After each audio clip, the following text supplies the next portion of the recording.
খারাপ ধারণা বলবে, ওরা বলল রেখে গেলাম ফিকুম তোমাদের মাঝে লাম তাদিল্লু মা তামাক্সাকতুম বিহিমা, দুইটি জিনিস তোমাদের মাঝে রেখে গেলাম।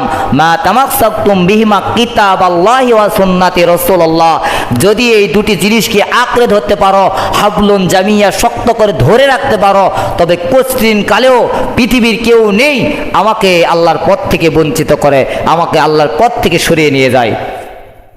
এই যে কোরআন জানলাম যখন, তখন বুঝলাম হাজার হাজার লোক বলতেছে এই জমি আপনার, কিন্তু না, যারা বলতেছে এই জমি আপনার তারা সবাই মূর্খ, তারা দলিল পড়তে পারে না। কিন্তু আমি তো দলিল পড়তে পারি, আমার দলিলে লেখা আছে, এটা আমার দাদা কিন্তু লিখে দিয়েছে আমার চাচাকে, আমার বাপ পায় নাই, অথবা আমিও আর ভাগি নয়। তখন আমাকে যদি পিটানোও হয় এরপরও আমি ওই জমিতে আর যাব না, কারণ কি আমি তো জানি ওখানে গেলে এক সময় ঠকবো, এক সময় আমার হার হবে।